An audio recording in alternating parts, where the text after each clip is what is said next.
Okay, so I have printed out the piece that looks like this. I printed it on some Strathmore comic paper. This is the 200 plate series, the one with the Katie Cook illustration on the front. I realized I was out of Bristol and just ran down and picked some up. I haven't tried this particular type of paper, but I feel like it'll probably be pretty good. Okay, so what I'm going to do, I cut the back of the sketchbook off, which is this piece of cardboard. It's pretty rigid. And in order to keep this from buckling as much as possible, I am going to tape this down.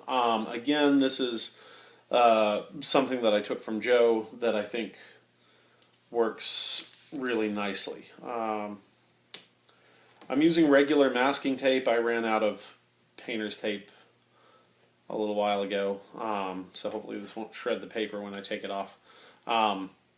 Unlike some of the other aspects, I don't imagine that the hodgepodge color bit that I'm going to be doing here has much appeal to original art collectors. So I'm less worried about it than I otherwise would be. Let me put this part down here, make sure it's nice and flat. Okay, so I've taped down this part on this side, this part on this side. I'm going to get the top and bottom as well. Sorry for not having a more dynamic camera thing. I'm just setting down the camera to do this. Liz is upstairs with Penny, and Penny is 3. And while she is a dream of a child, she does really like to talk. And were she down here with Liz holding the camera, I would likely not be able to narrate. So, okay, there's the third bit, and about to put on the fourth.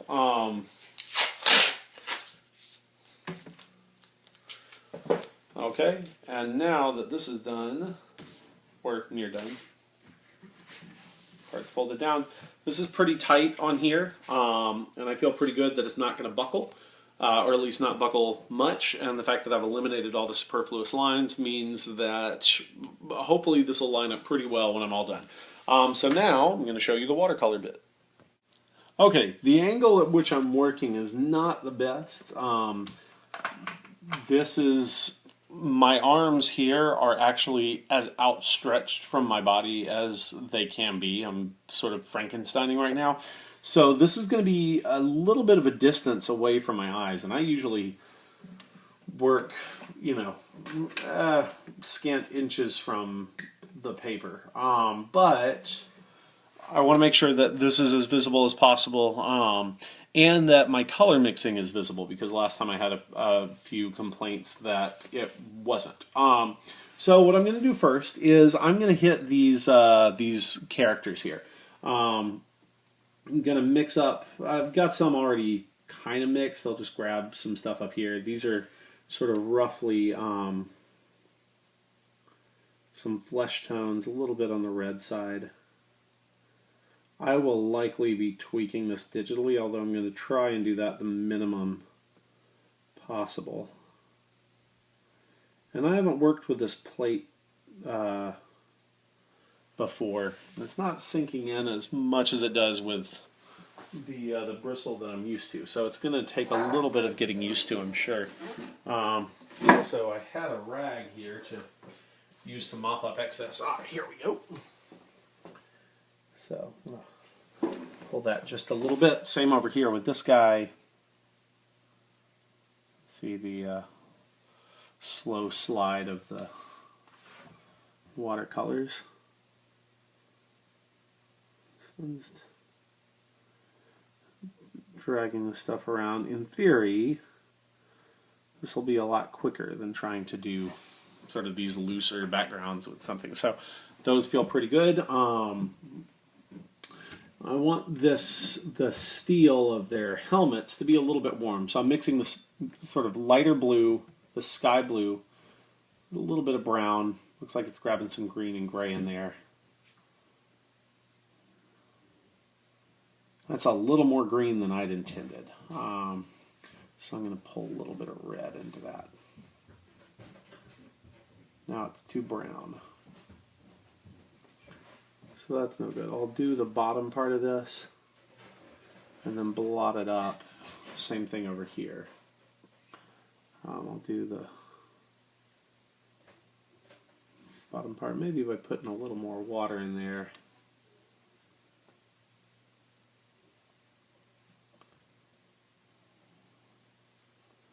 Do okay. Like I said, this is a plate. It's a little bubblier than I like. I'm not really sold on it.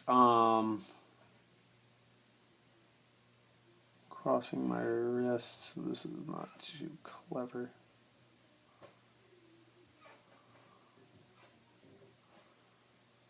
So drag that bubble into the corner.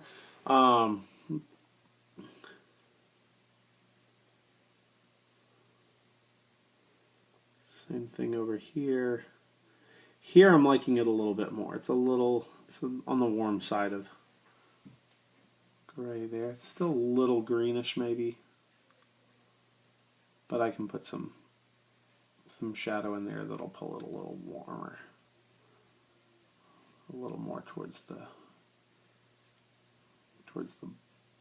purple.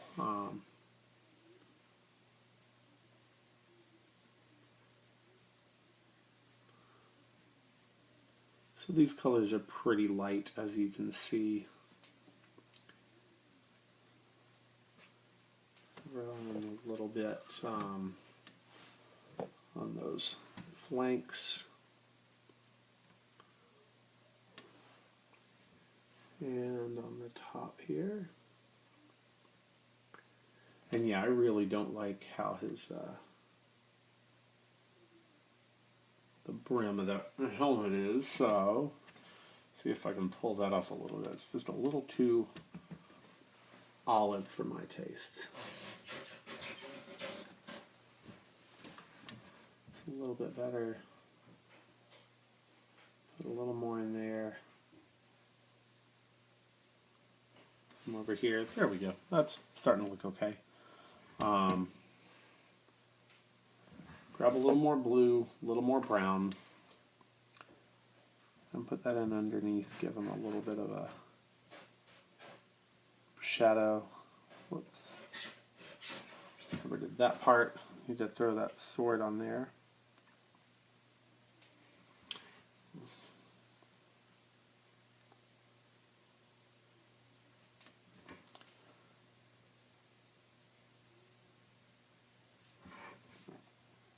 I'll go ahead and give him a steel hilt too, instead of a golden one, or brass, or whatever it would be. Okay, that looks okay.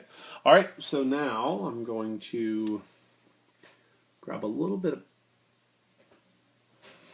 of this sort of magenta, sort of rich burgundy, I guess, and a little bit of brown, just a hint of blue, and figure out what these gloves would look like. The gloves and the boots, they're going to be the same.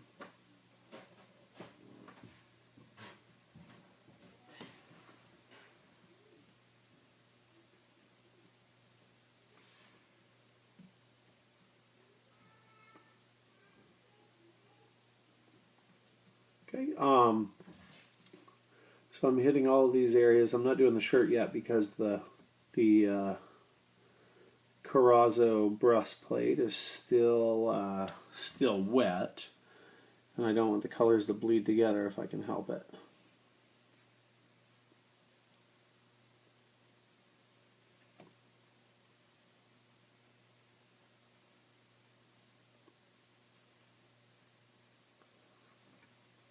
That's looking okay. I want to smooth this out a little bit, pull those areas. I don't want to have those big bulgy bits of color pooling up. That's still so grainy. I don't know. This is 200 series, which I haven't used before. I've never used less than 3, but it was what was at my art supply store in 11 by 17. I don't have a big cutter here, and I'm not going to be at the school for another few days, so this was my take. But, you know, like I said, Katie's on the cover. If she is endorsing, I'll operate under the assumption that it's a good product. And generally speaking, I like Strathmore stuff a lot. There we go. That's a little bit better. Okay, there. I like that. Okay, so now, whoops. Probably should be less apparent. Okay, so Catfoot's going to be red. He's going to be blue. I don't want to pull too much away. In fact, I want them to blend into the background. The background's going to be mostly blues and greens with a little bit of red, orange in for the roofs. So I'm going to grab a little bit of blue-green here for their outfits. So I'll hit it with the stripes. It's got this little sort of teal happening. So a little more green on this upper one. I need to pull away from that maybe.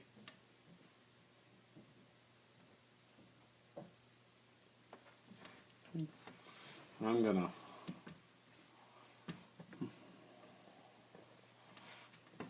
blot that. That looks okay. Same thing over here.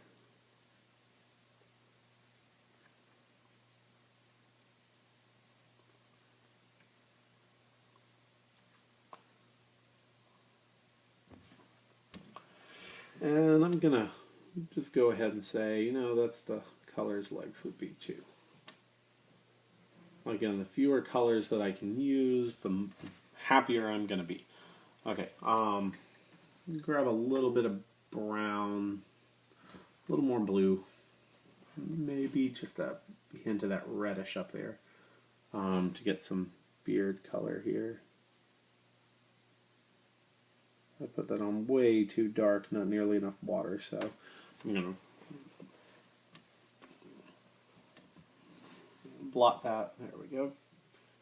Put a little bit more water in here. I've got a little water thing that I've been using, so if you guys can't see that, using an old prescription bottle. It's relatively waterproof, so it's good for putting in my bag.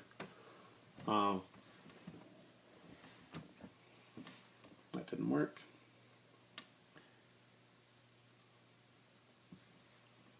That's fairly light.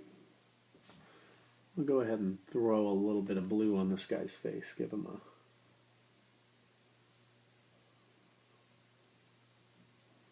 "5 o'clock" shadow there. Maybe a little bit of blue below here for the shadow, just dabbling it on. Same thing right under this arm, really let that arm pop. Up in this upper portion of the head. Okay, so he's starting to look okay. I'm going to pull this over so that you guys can see what I'm talking about here. So here are these guys.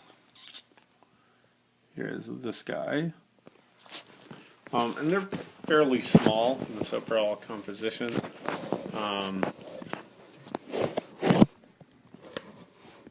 But they're coming along. Okay, so whoops. Make sure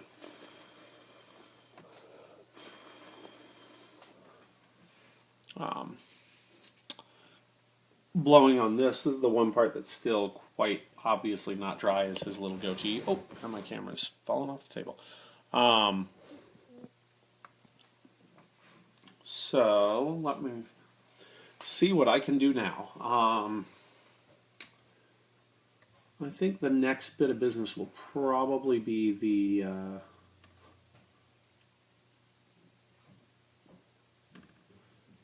buildings. So I'm mixing just a little bit of this, I don't know what you would call it, light, heavily saturated tan with a little bit of brown. I'm wanting to stay as much away from the green as possible, so I'm gonna just touch that orange bring it in here.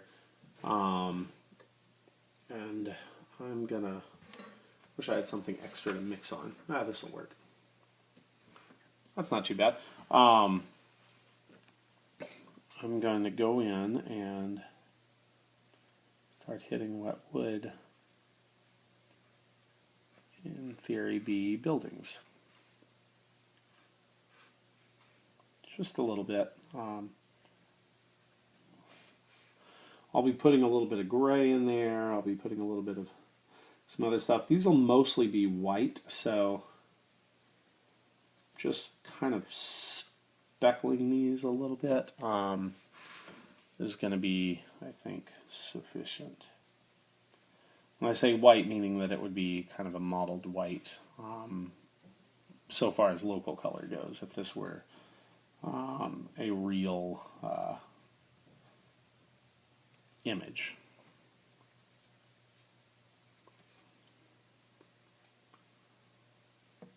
Got a little more water. Test it out over here. Looks okay. His leg's going to go like in this location, but I'm starting to get where this will all hopefully look okay.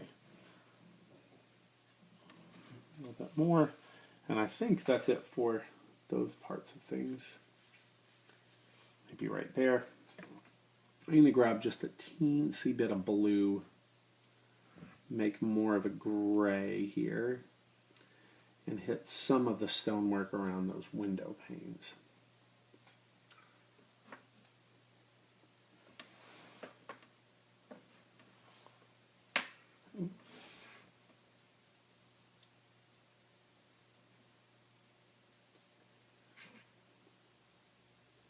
Get the impression that there's more than one type of stone being utilized here, which would more often than not have been the case.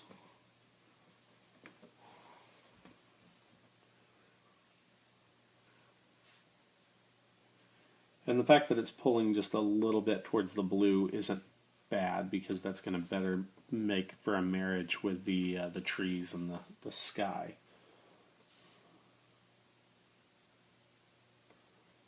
A little bit on there, a little bit on there. That feels okay. Okay. Yeah, that looks good. It's not too varied one thing from another. So now I'm going to grab the roof, which is going to be sort of a reddish orange tile, although I want that to be pretty desaturated and pretty light. So I'm mixing some orange, I'm mixing some red, and I'm putting it with green, as much green as I can, to really pull away from that heavy saturation.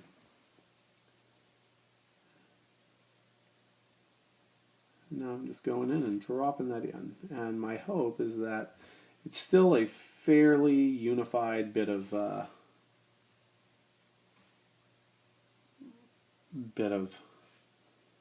background architecture here. Like, that orange is not that different from that blue or that green, and the closer I can get this to being, literal color while still being fairly close to monochromatic, the more successful I think my final image is going to be. So I'm really desaturating and making these colors as light as possible. Okay, done a little bit back in this area. I think that's it for that. Maybe just to grab a teeny bit more of that blue-gray and put that in there. Up at the top. Okay. Same thing for the trees. The trees are going to be a little bit brown. Not too brown. That is too brown. Probably water it down just a little bit. Okay, so now I've got my tree trunks. Yeah, this is coming along pretty quickly, I think, for what it is. Now I'm going to mix a little bit of green and a little bit of blue, and I'm going to mix them right in here. So grab that blue, grab that green, and I'm going to water that down considerably. So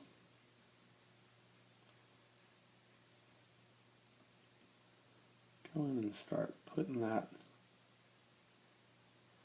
into play here. And I am going to, usually with watercolor, I don't butt stuff up. I let there be a little bit of white in between things, but I don't necessarily want this to read as watercolor when I'm putting the image all together. I want it to read as though it's all sort of done the same way. So that given that the main part is done digitally, that this part also seems like it could have been done digitally in a very clever way, which it was not.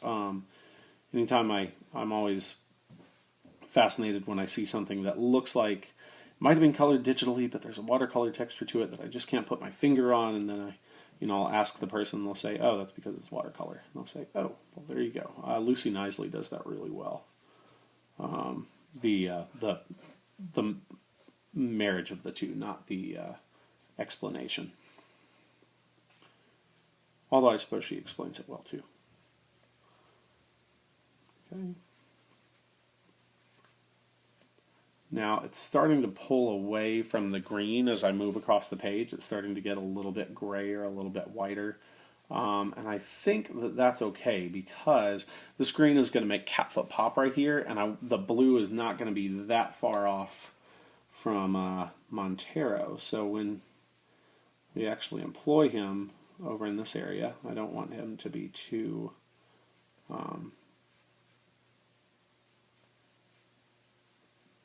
stand outy from the rest of it. Okay.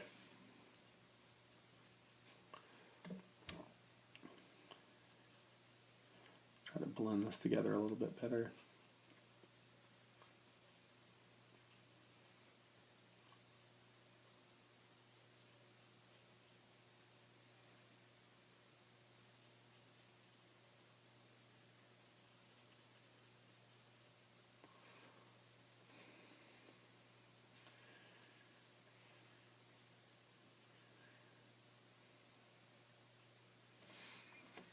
There we go. This is still all kind of tying together. It's still pretty light. I'm going to pull just a little bit more green.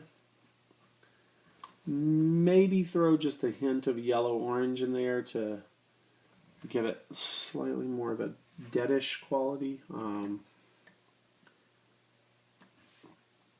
I'm going to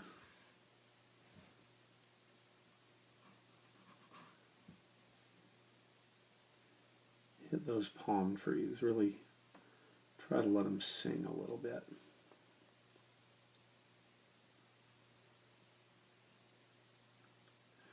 And this is my problem with being impatient, is that now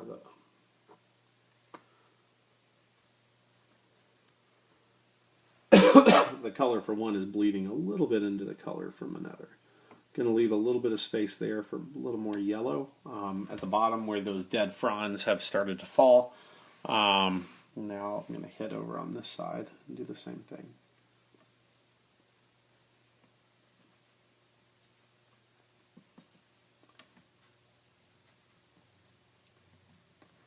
And if I can, where that's pooling up, I'm going to pull that right to the edge of the line art so that it's not going to create a weird bubble effect in the middle the way that some of these areas have. Like right here, there's a little bit of pooling, which I'm not the biggest fan of, but it's also not so bad that I'm going to be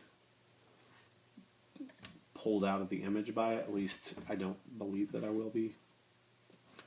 Okay, throw in that bit of yellow that I mentioned there. A little more yellow in the fronds.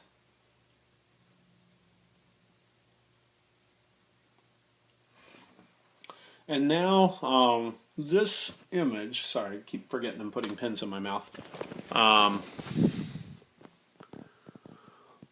This feels pretty close to unified palette-wise. Oh, their sleeves are a little bit light, so let me fiddle with that. I'm going to pause this just for a second so the video doesn't get overloaded. So I'm going to throw in just a hint of shadow, color, whatever it might be in there to darken up those white areas.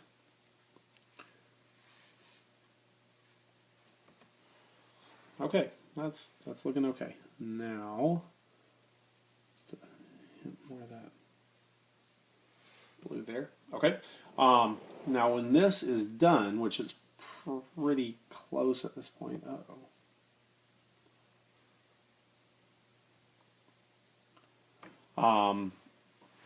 Or once it's dry, I should say, I'm going to go in and hit the sky.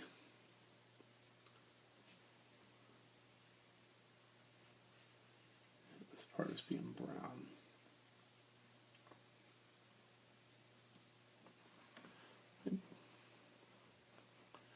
Yeah, I'm okay with this. I think this is going to look nice. Now the question with the sky is, do I want it to be bright blue? Do I want it to slowly fade to white?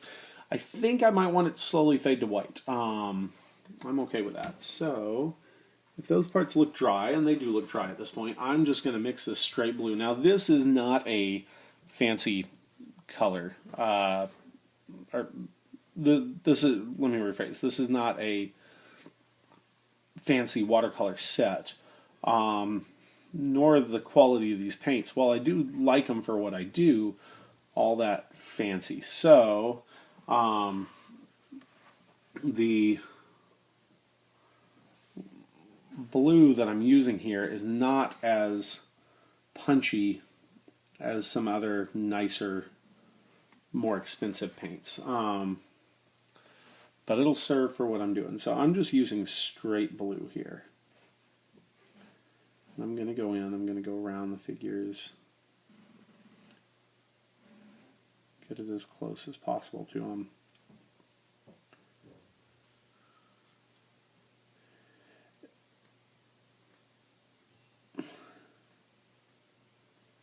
And all that stuff I said about a unified color palette before, this blue is where that all kind of goes out the window, which is okay, because the sky is going to be slightly different than the rest of it. You get a nice little haze here with the blue melding into the treetop. Make sure that doesn't pool up too much before I can help it.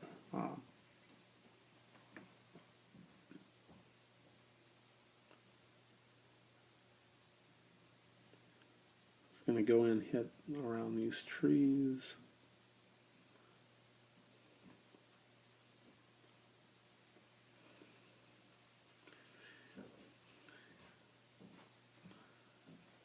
And my hope, this is, like I said, pretty wide, expansive area, is to get this as into place as possible before it starts to dry, so that I have as much control about moving it around as I'm able and pulling to white up in this area, which is going to be my intention.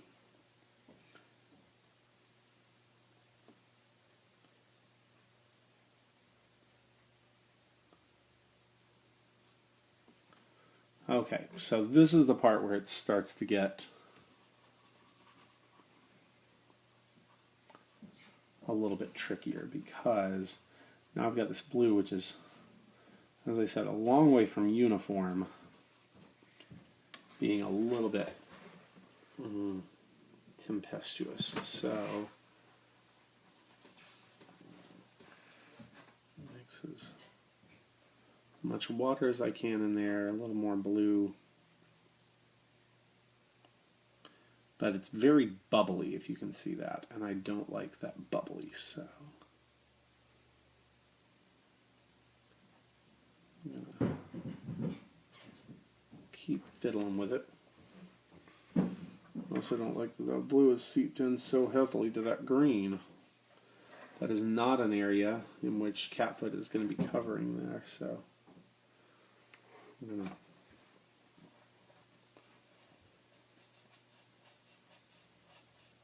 hold that up a little bit. Got to really press in hard. This is where it starts to buckle.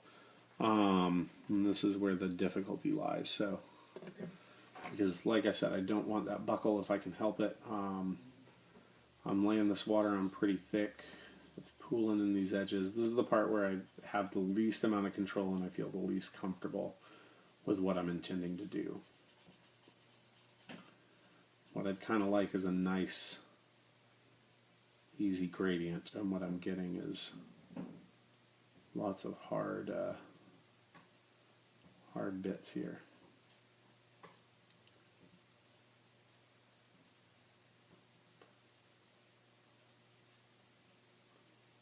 Okay. Again, sorry for the lack of narration. There's not as much thought process to this one as there is working intuitively. I've not been using watercolors for very long, and I don't have the best grasp on how to successfully employ them or what my principle is. Most of it is just sort of moving around and letting the accidents happen in a way that is beneficial to the overall image. So as I said, I have a little bit of control, but really not very much. Okay, so I'm starting to feel a little bit better about it, at least up in this area.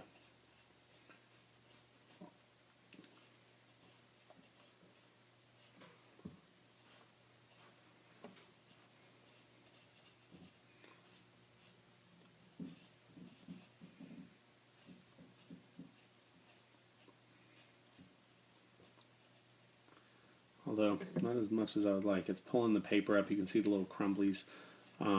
Probably the fancier the paper you get, the less likely that is to happen, but as I said, I didn't have a cutter, and I didn't want to risk doing a terrible cut job, which is what I usually do, trying to get this to where it would fit into the printer and line up nicely with the scanner. Ah! I am not all that happy with this blue, but it's something that hopefully I can go in, and when there's terrible areas I can mitigate that terror with quick digital fixes.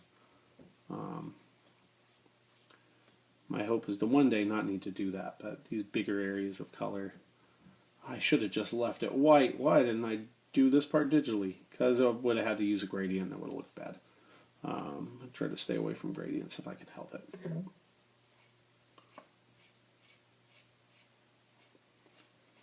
And I'm not a big fan of what some folks call the dirty gradient either. The use of a brush that kind of gives a crunch effect that allows the color to change from one to another. It kind of mimics the look of old gouache.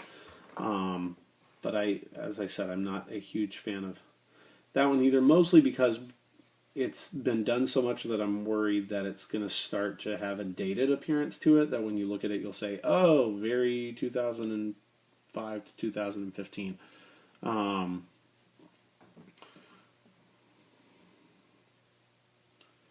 Okay, so this bottom part is pooling up, and I'm okay with that, provided that I can make sure that that pooling remains consistent. So I need to pull around the rest of this tree and do that way. And that's not looking super terrible. I feel like this just might work.